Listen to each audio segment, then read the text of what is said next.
Christmas Carol by Charles Dickens. Preface.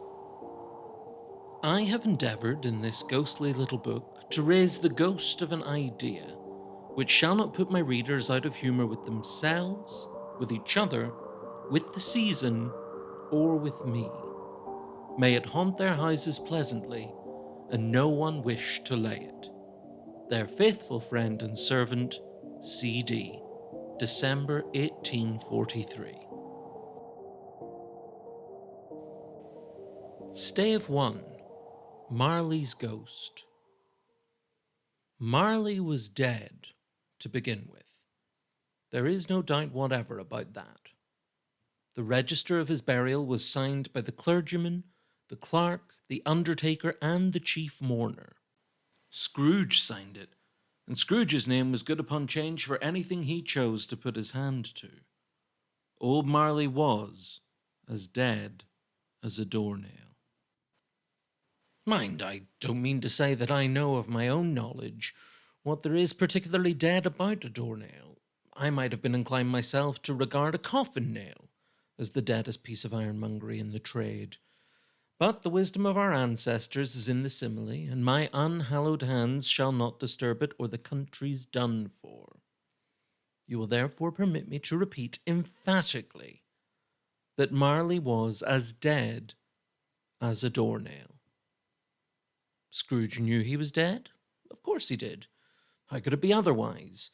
Scrooge and he were partners for I don't know how many years. Scrooge was his sole executor, his sole administrator, his sole assign, his sole residuary legatee, his sole friend, and sole mourner. And even Scrooge was not so dreadfully cut up by the sad event, but that he was an excellent man of business on the very day of the funeral, and solemnized it with an undoubted bargain. The mention of Marley's funeral brings me back to the point I started from. There is no doubt that Marley was dead. This must be distinctly understood, or nothing wonderful can come from the story I am going to relate.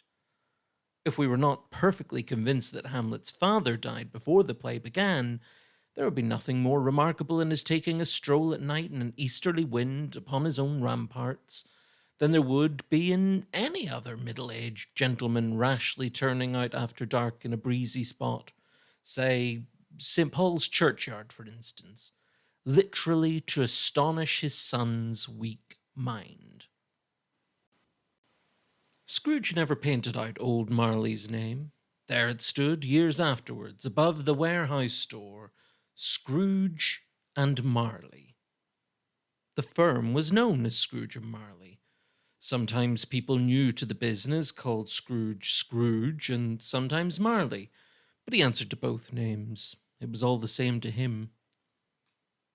Oh, but he was a tight-fisted hand at the grindstone, Scrooge, a squeezing, wrenching, grasping, scraping, clutching, covetous old sinner, hard and sharp as flint, from which no steel had ever struck out generous fire, secret and self-contained, and solitary as an oyster.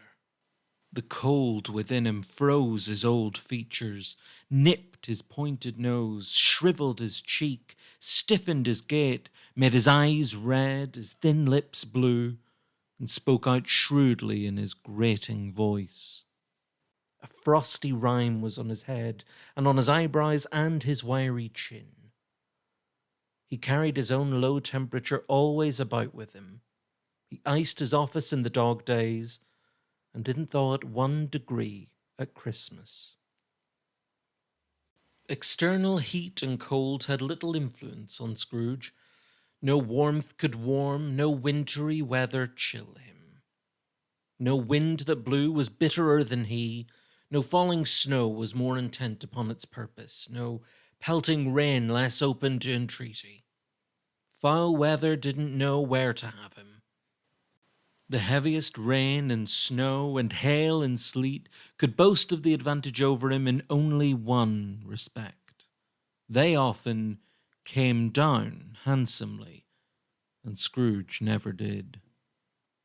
Nobody ever stopped him in the street to say with gladsome looks, "My dear Scrooge, how are you? When will you come to see me?" No beggars implored him to bestow a trifle.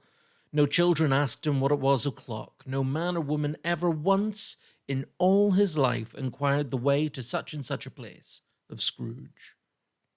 Even the blind men's dogs appeared to know him, and when they saw him coming, would tug their owners into doorways and up courts, and then would wag their tails as though they said, "No eye at all is better than an evil eye, dark master." But what did Scrooge care? It was the very thing he liked. To edge his way along the crowded paths of life, warning all human sympathy to keep its distance, was what the knowing ones call nuts to Scrooge. Once upon a time, of all the good days in the year on Christmas Eve, old Scrooge sat busy in his counting house. It was cold, bleak, biting weather, foggy withal, and he could hear the people in the court outside go wheezing up and down, beating their hands upon their breasts and stamping their feet upon the pavement stones to warm them. The city clocks had only just gone 3, but it was quite dark already. It had not been light all day, and candles were flaring in the windows of the neighbouring offices like ruddy smears upon the palpable brown air. The fog came pouring in at every chink and keyhole, and was so dense without that although the court was of the narrowest, the houses opposite were mere phantoms. To see the dingy cloud come drooping down, obscuring everything, one might have thought that nature lived hard by and was brewing on a large scale. The door of Scrooge's counting house was open that he might keep his eye upon his clerk, who in a dismal little cell beyond, a sort of tank, was copying letters. Scrooge had a very small fire, but the clerk's fire was so very much smaller that it looked like one coal. But he couldn't replenish it, for Scrooge kept the coal box in his own room, and so surely as the clerk came in with the shovel, the master predicted that it would be necessary for them to part. Wherefore the clerk put on his white comforter and tried to warm himself at the candle, in which effort, not being a man of a strong imagination, he failed. "A Merry Christmas, Uncle! God save you!" cried a cheerful voice. It was the voice of Scrooge's nephew, who came upon him so quickly that this was the first intimation he had of his approach. "Bah!" said Scrooge. "Humbug!" He had so heated himself with rapid walking in the fog and frost, this nephew of Scrooge's, that he was all in a glow. His face was ruddy and handsome, his eyes sparkled, and his breath smoked again. "Christmas a humbug, Uncle?" said Scrooge's nephew. "You don't mean that, I'm sure." "I do," said Scrooge. "Merry Christmas! What right have you to be merry? What reason have you to be merry? You're poor enough." "Come, then," returned the nephew gaily. "What right have you to be dismal? What reason have you to be morose? You're rich enough." Scrooge, having no better answer ready upon the spur of the moment, said "Bah!" again, and followed it up with "Humbug!" "Don't be cross, Uncle," said the nephew. "What else can I be?" returned the uncle, "when I live in such a world of fools as this? Merry Christmas! Out upon Merry Christmas! What's Christmas time to you but a time for paying bills without money? A time for finding yourself a year older but not an hour richer? A time for balancing your books and having every item in them through a round dozen of months presented dead against you? If I could work my will," said Scrooge indignantly, "every idiot who goes about with Merry Christmas on his lips should be boiled with his own pudding and buried with a stake of holly through his heart. He should."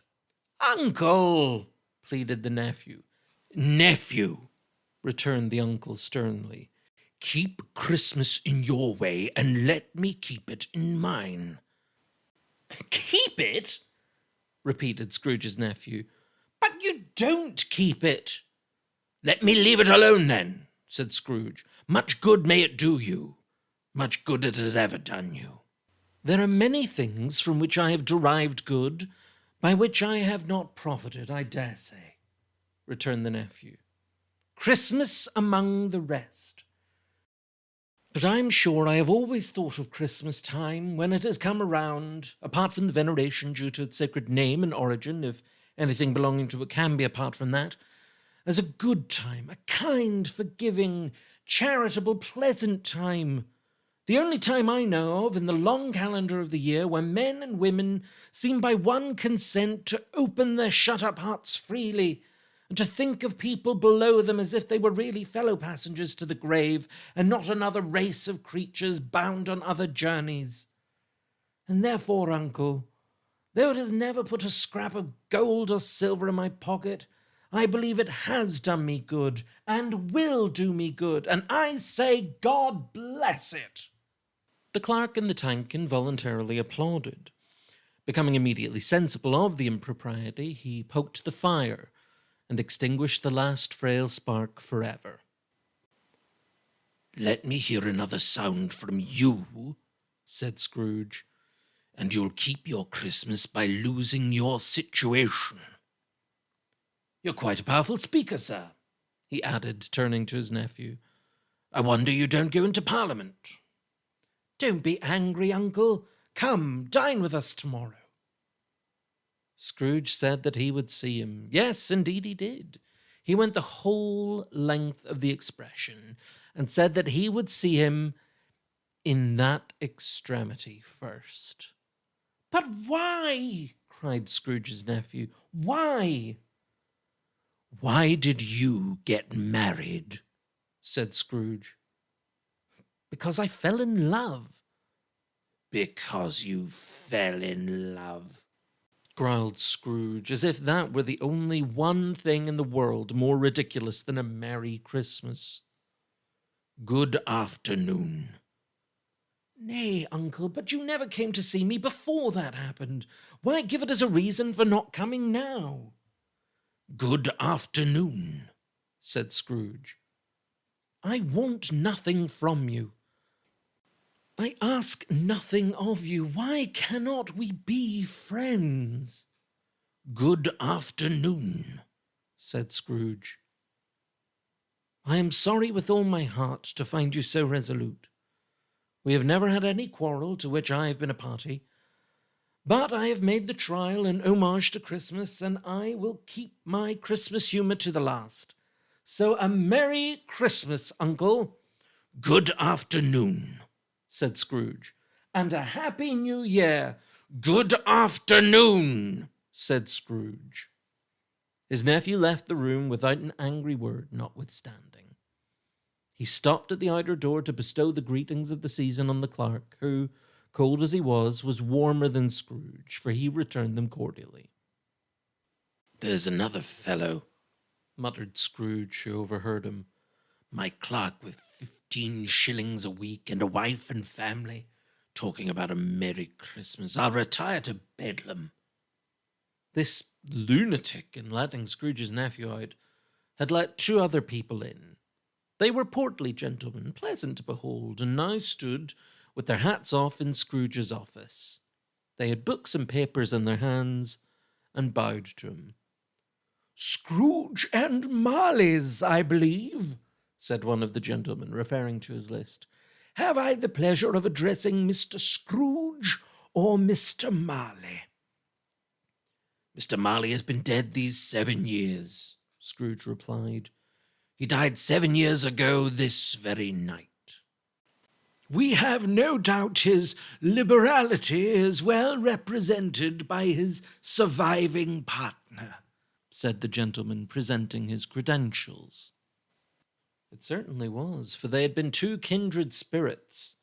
At the ominous word liberality, Scrooge frowned and shook his head, and handed the credentials back. At this festive season of the year, Mr. Scrooge, said the gentleman, taking up a pen. "It is more than usually desirable that we should make some slight provision for the poor and destitute, who suffer greatly at the present time. Many thousands are in want of common necessaries. Hundreds of thousands are in want of common comforts, sir." "Are there no prisons?" asked Scrooge. "Plenty of prisons," said the gentleman, laying down the pen again. "And the union workhouses?" demanded Scrooge. "Are they still in operation?" "They are, still," returned the gentleman. "I wish I could say they were not." "The treadmill and the poor law are in full vigour then?" said Scrooge. "Both very busy, sir." "Oh, I was afraid from what you said at first that something had occurred to stop them in their useful course," said Scrooge. "I'm very glad to hear it." "Under the impression that they scarcely furnish Christian cheer of mind or body to the multitude," returned the gentleman, "a few of us are endeavouring to raise a fund to buy the poor some meat and drink and means of warmth. We choose this time because it is a time of all others when want is keenly felt and abundance rejoices. What shall I put you down for?" "Nothing," Scrooge replied. "You wish to be anonymous?" "I wish to be left alone," said Scrooge. "Since you ask me what I wish, gentlemen, that is my answer. I don't make merry myself at Christmas, and I can't afford to make idle people merry. I help to support the establishments I have mentioned. They cost enough, and those who are badly off must go there." "Many can't go there, and many would rather die." "If they would rather die," said Scrooge, "they had better do it and decrease the surplus population. Besides, excuse me, I don't know that." "But you might know it," observed the gentleman. "It's not my business," Scrooge returned. "It's enough for a man to understand his own business and not to interfere with other people's. Mine occupies me constantly. Good afternoon, gentlemen." Seeing clearly that it would be useless to pursue their point, the gentleman withdrew. Scrooge resumed his labours with an improved opinion of himself, and in a more facetious temper than was usual with him. Meanwhile, the fog and darkness thickened so that people ran about with flaring links, proffering their services to go before horses and carriages and conduct them on their way. The ancient tower of a church whose gruff old bell was always peeping slyly down at Scrooge out of a Gothic window in the wall became invisible and struck the hours and quarters in the clouds with tremulous vibrations afterwards, as if its teeth were chattering in its frozen head up there. The cold became intense. In the main street, at the corner of the court, some labourers were repairing the gas pipes and had lighted a great fire in a brazier, around which a party of ragged men and boys were gathered, warming their hands and winking their eyes before the blaze in rapture. The water plug being left in solitude, its overflowings sullenly congealed and turned to misanthropic ice. The brightness of the shops, where holly sprigs and berries crackled in the lamp heat of the windows, made pale faces ruddy as they passed. Poulterers' and grocers' trade became a splendid joke, a glorious pageant with which it was next to impossible to believe that such dull principles as bargain and sale had anything to do. The Lord Mayor, in the stronghold of the mighty mansion house, gave orders to his 50 cooks and butlers to keep Christmas as a Lord Mayor's household should, and even the little tailor, whom he had fined 5 shillings on the previous Monday for being drunk and bloodthirsty in the streets, stirred up tomorrow's pudding in his garret while his lean wife and the baby sallied out to buy the beef. Foggier yet and colder, piercing, searching, biting cold. If the good St. Dunstan had but nipped the evil spirit's nose with a touch of such weather as that, instead of using his familiar weapons, then indeed he would have roared to lusty purpose. The owner of one scant young nose, gnawed and mumbled by the hungry cold as bones are gnawed by dogs, stooped down at Scrooge's keyhole to regale him with a Christmas carol. But at the first sound of "God bless you, merry gentlemen, may nothing you dismay," Scrooge seized the ruler with such energy of action that the singer fled in terror, leaving the keyhole to the fog and even more congenial frost. At length the hour of shutting up the counting house arrived.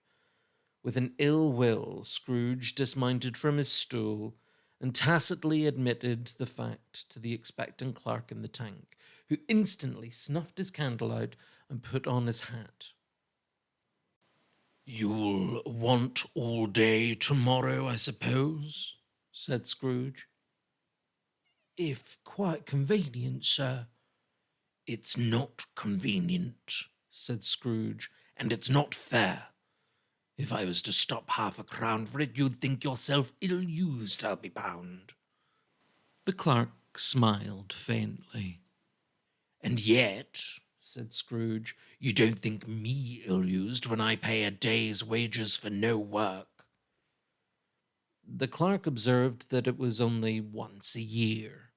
"A poor excuse for picking a man's pocket every 25th of December," said Scrooge, buttoning his greatcoat to the chin. "But I suppose you must have the whole day. Be here all the earlier next morning." The clerk promised that he would, and Scrooge walked out with a growl. The office was closed in a twinkling, and the clerk, with the long ends of his white comforter dangling below his waist, for he boasted no great coat, went down a slide on Cornhill at the end of a lane of boys 20 times in honour of its being Christmas Eve, and then ran home to Camden Town as hard as he could pelt to play at Blind Man's Buff. Scrooge took his melancholy dinner in his usual melancholy tavern, and having read all the newspapers and beguiled the rest of the evening with his banker's book, went home to bed. He lived in chambers which had once belonged to his deceased partner. They were a gloomy suite of rooms in a lowering pile of building up a yard where it had so little business to be that one could scarcely help fancying it must have run there when it was a young house, playing at hide and seek with other houses, and forgotten the way out again. It was old enough now, and dreary enough, for nobody lived in it but Scrooge, the other rooms being all let out as offices. The yard was so dark that even Scrooge, who knew its every stone, was fain to grope with his hands. The fog and frost so hung about the black old gateway of the house that it seemed as if the genius of the weather sat in mournful meditation on the threshold. Now, it is a fact that there was nothing at all particular about the knocker on the door, except that it was very large.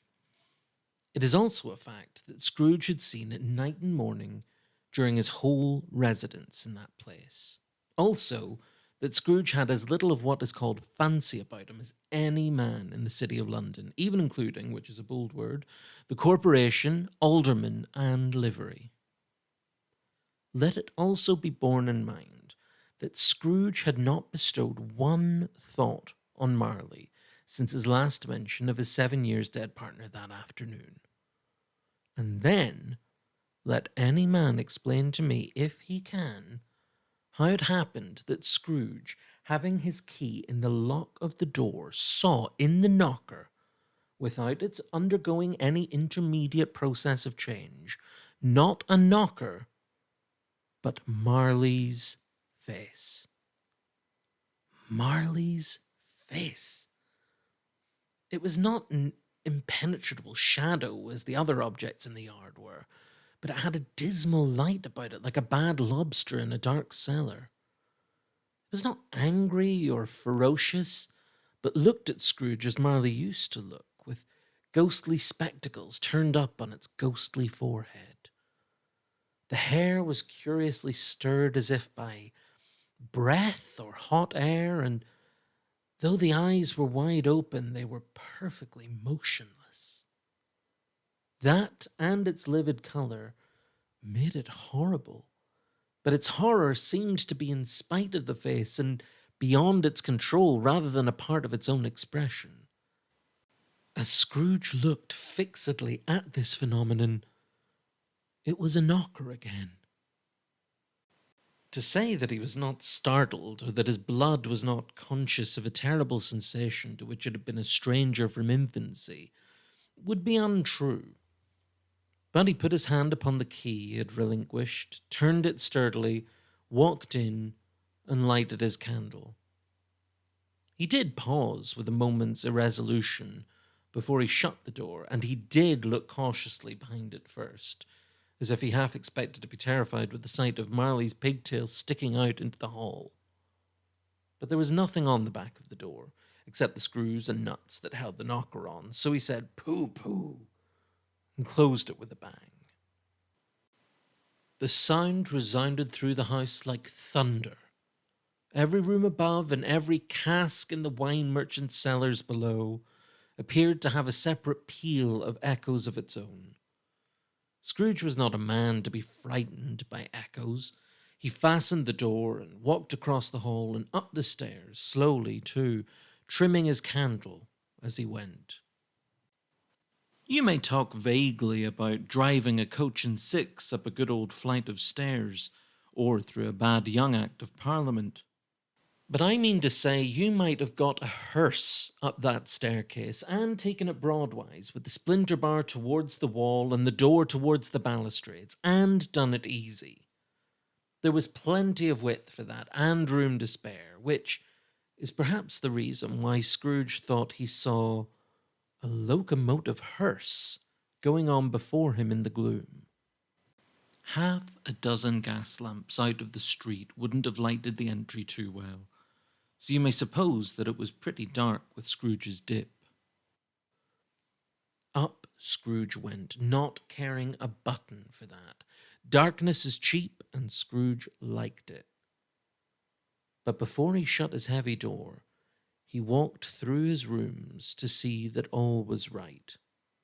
He had just enough recollection of the face to desire to do that. Sitting room, bedroom, lumber room, all as they should be. Nobody under the table, nobody under the sofa, a small fire in the grate, spoon and basin ready, and the little saucepan of gruel, Scrooge had a cold in his head, upon the hob. Nobody under the bed, nobody in the closet, nobody in his dressing gown, which was hanging up in a suspicious attitude against the wall. Lumber room as usual. Old fireguard, old shoes, 2 fish baskets, washing stand on 3 legs, and a poker. Quite satisfied, he closed his door and locked himself in, double locked himself in, which was not his custom. Thus, secured against surprise, he took off his cravat, put on his dressing gown and slippers and his nightcap, and sat down before the fire to take his gruel. It was a very low fire indeed, nothing on such a bitter night. He was obliged to sit close to it and brood over it before he could extract the least sensation of warmth from such a handful of fuel. The fireplace was an old one, built by some Dutch merchant long ago and paved all around with quaint Dutch tiles designed to illustrate the scriptures. There were Cains and Abels, Pharaoh's daughters, queens of Sheba, angelic messengers descending through the air on clouds like feather beds, Abrahams, Belshazzars, apostles putting off to sea in butter boats, hundreds of figures to attract his thoughts. And yet that face of Marley, 7 years dead, came like the ancient prophet's rod and swallowed up the whole. If each smooth tile had been a blank at first, with power to shape some picture on its surface from the disjointed fragments of his thoughts, there would have been a copy of old Marley's head on every one. "Humbug," said Scrooge, and walked across the room. After several turns, he sat down again. As he threw his head back in the chair, his glance happened to rest upon a bell, a disused bell, that hung in the room and communicated for some purpose now forgotten with a chamber in the highest story of the building. It was with great astonishment and with a strange, inexplicable dread that as he looked, he saw this bell begin to swing. It swung so softly in the outset that it scarcely made a sound, but soon it rang out loudly, and so did every bell in the house. This might have lasted half a minute or a minute, but it seemed an hour. The bells ceased as they had begun, together. They were succeeded by a clanking noise deep down below, as if some person were dragging a heavy chain over the casks in the wine merchant's cellar. Scrooge then remembered to have heard that ghosts in haunted houses were described as dragging chains. The cellar door flew open with a booming sound, and then he heard the noise much louder on the floors below, then coming up the stairs, then coming straight towards his door. "It's humbug still," said Scrooge. "I won't believe it." His colour changed, though, when, without a pause, it came on through the heavy door and passed into the room before his eyes. Upon its coming in, the dying flame leaped up as though it cried, "I know him, Marley's ghost!" and fell again. The same face, the very same. Marley in his pigtail, usual waistcoat, tights and boots, the tassels on the leather bristling like his pigtail in his coat skirts, and the hair upon his head. The chain he drew was clasped about his middle. It was long and wound about him like a tail, and it was made, for Scrooge observed it closely, of cash boxes, keys, padlocks, ledgers, deeds, and heavy purses wrought in steel. His body was transparent, so that Scrooge, observing him and looking through his waistcoat, could see the 2 buttons on his coat behind. Scrooge had often heard it said that Marley had no bowels, but he had never believed it until now. No, nor did he believe it even now. Though he looked the phantom through and through, and saw it standing before him, though he felt the chilling influence of its death-cold eyes, and marked the very texture of the folded kerchief bound about its head and chin, which wrapper he had not observed before, he was still incredulous, and fought against his senses. "How now?" said Scrooge, caustic and cold as ever. "What do you want with me?" "Much." Marley's voice, no doubt about it. "Who are you?" "Ask me who I was." "Who were you then?" said Scrooge, raising his voice. "You're particular for a shade." He was going to say to a shade, but substituted this as more appropriate. "In life, I was your partner, Jacob Marley." Can you sit down?" asked Scrooge, looking doubtfully at him. "I can." "Do it then." Scrooge asked the question because he didn't know whether a ghost so transparent might find himself in a condition to take a chair, and felt that in the event of its being impossible, it might involve the necessity of an embarrassing explanation. But the ghost sat down on the opposite side of the fireplace, as if he were quite used to it. "You don't believe in me," observed the ghost. "I don't," said Scrooge. "What evidence would you have of my reality beyond that of your senses?" "I don't know," said Scrooge. "Why do you doubt your senses?" "Because," said Scrooge, "a little thing affects them. A slight disorder of the stomach makes them cheats. You may be an undigested bit of beef, a blot of mustard, a crumb of cheese, A fragment of an underdone potato.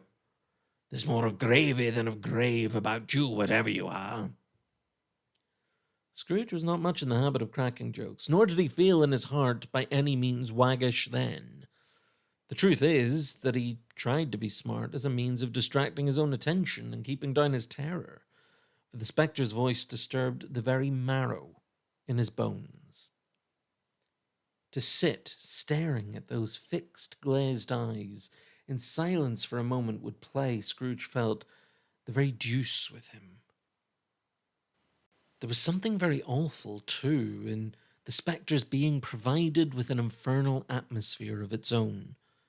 Scrooge could not feel it himself, but this was clearly the case, for though the ghost sat perfectly motionless, its hair and skirts and tassels were still agitated as by the hot vapour from an oven. "You see this toothpick?" said Scrooge, returning quickly to the charge for the reason just assigned, and wishing, though it were only for a second, to divert the vision's stony gaze from himself. "I do," replied the ghost. "You are not looking at it," said Scrooge. "But I see it," said the ghost, "notwithstanding." "Well," returned Scrooge, "I have but to swallow this and be for the rest of my days persecuted by a legion of goblins, all of my own creation. Humbug, I tell you, humbug."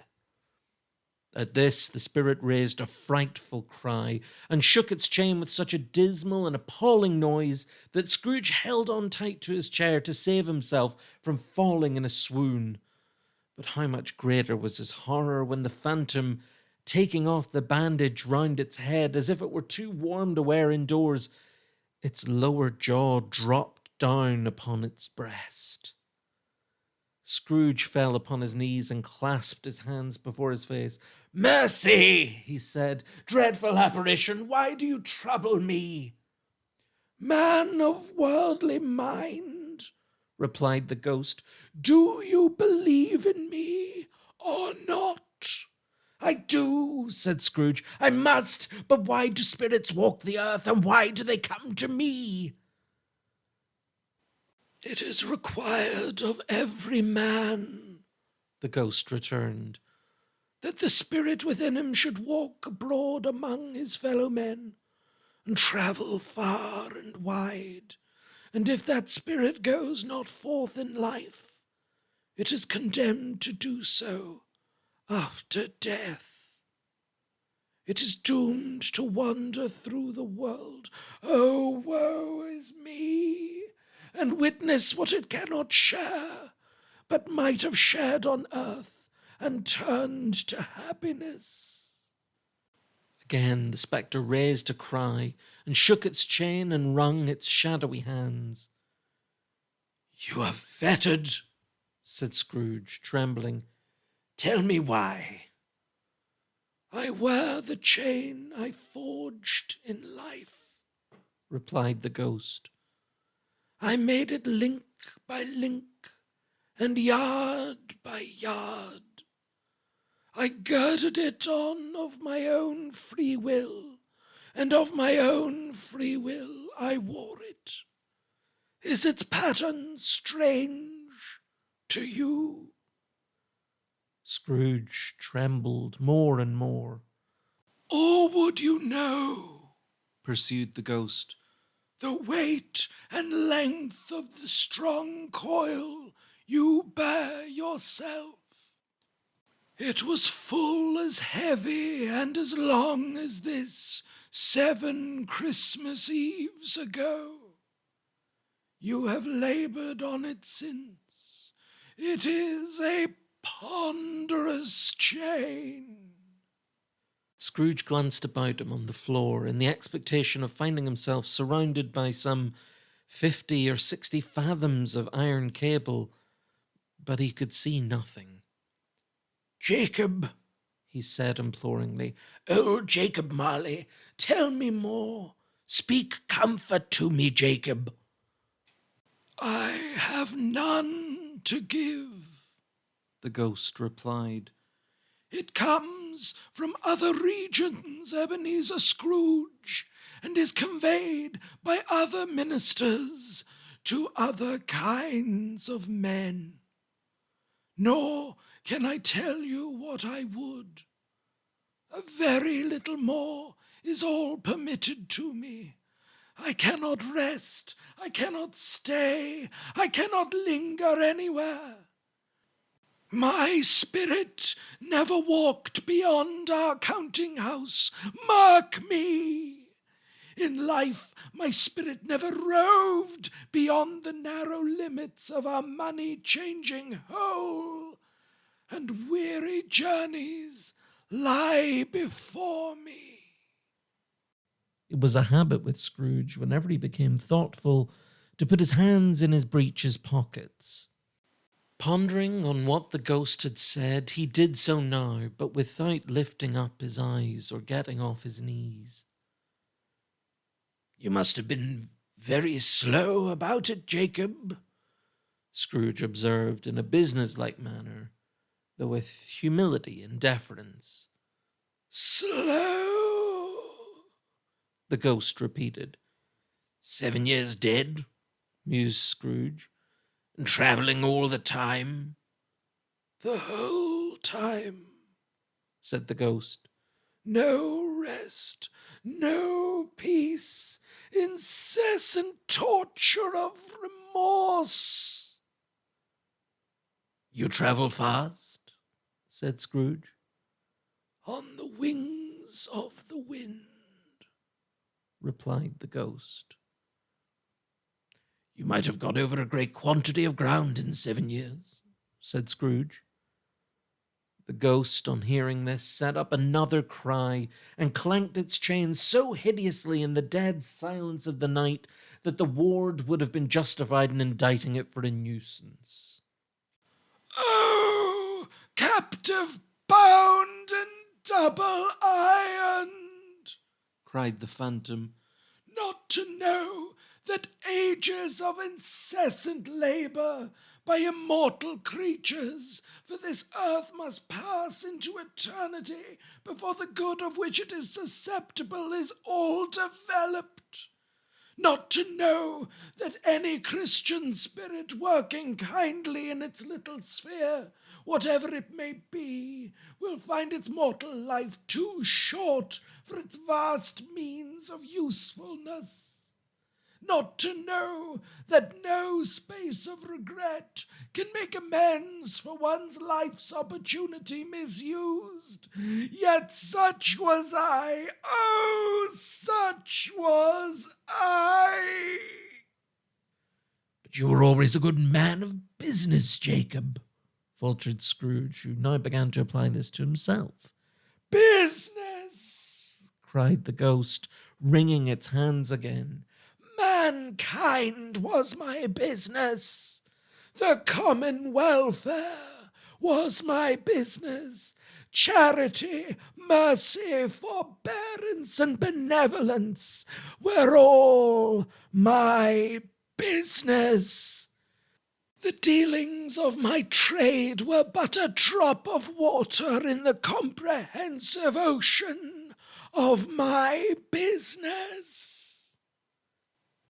It held up its chain at arm's length, as if that were the cause of all its unavailing grief, and flung it heavily upon the ground again. "At this time of the rolling year," the spectre said, "I suffer most. Why did I walk through crowds of fellow beings with my eyes turned down, and never raise them to that blessed star which led the wise men to a poor abode? Were there no poor homes to which its light would have conducted me?" Scrooge was very much dismayed to hear the spectre going on at this rate, and began to quake exceedingly. "Hear me!" cried the ghost. "My time is nearly gone." "I will," said Scrooge, "but don't be hard upon me. Don't be flowery, Jacob, pray. How it is that I appear before you in a shape that you can see, I may not tell. I have sat invisible beside you many and many a day. It was not an agreeable idea. Scrooge shivered and wiped the perspiration from his brow. That is no light part of my penance, pursued the ghost. I am here tonight to warn you that you have yet a chance and hope of escaping my fate. A chance and hope of my procuring Ebenezer. You were always a good friend to me, said Scrooge. Thank ye. You will be haunted, resumed the ghost, by 3 spirits. Scrooge's countenance fell almost as low as the ghost's had done. Is that the chance and hope you mentioned, Jacob? He demanded in a faltering voice. It is. I think I'd rather not, said Scrooge. Without their visits, said the ghost, you cannot hope to shun the path I tread. Expect the first tomorrow, when the bell tolls 1. Couldn't I take 'em all at once and have it over, Jacob? Hinted Scrooge. Expect the second on the next night at the same hour. The third upon the next night, when the last stroke of 12 has ceased to vibrate. Look to see me no more, and look that, for your own sake, you remember what has passed between us. When it had said these words, the spectre took its wrapper from the table and bound it round its head as before. Scrooge knew this by the smart sound its teeth made when the jaws were brought together by the bandage. He ventured to raise his eyes again and found his supernatural visitor confronting him in an erect attitude, with its chain wound over and about its arm. The apparition walked backward from him, and at every step it took, the window raised itself a little, so that when the spectre reached it, it was wide open. It beckoned Scrooge to approach, which he did. When they were within 2 paces of each other, Marley's ghost held up its hand, warning him to come no nearer. Scrooge stopped. Not so much in obedience as in surprise and fear, for on the raising of the hand he became sensible of confused noises in the air, incoherent sounds of lamentation and regret, wailings inexpressibly sorrowful and self-accusatory. The spectre, after listening for a moment, joined in the mournful dirge, and floated out upon the bleak, dark night. Scrooge followed to the window, desperate in his curiosity. He looked out. The air was filled with phantoms, wandering hither and thither in restless haste, and moaning as they went. Every one of them wore chains like Marley's ghost. Some few, they might be guilty governments, were linked together. None were free. Many had been personally known to Scrooge in their lives. He had been quite familiar with one old ghost in a white waistcoat with a monstrous iron safe attached to its ankle, who cried piteously at being unable to assist a wretched woman with an infant whom it saw below upon a doorstep. The misery with them all was clearly that they sought to interfere for good in human matters and had lost the power forever. Whether these creatures faded into mist or mist enshrouded them, he could not tell. But they and their spirit voices faded together, and the night became as it had been when he walked home. Scrooge closed the window and examined the door by which the ghost had entered. It was double locked, as he had locked it with his own hands, and the bolts were undisturbed. He tried to say, "Humbug," but stopped at the first syllable. And being from the emotion he had undergone, or the fatigues of the day, or his glimpse of the invisible world, or the dull conversation of the ghost, or the lateness of the hour, much in need of repose, went straight to bed without undressing, and fell asleep upon the instant.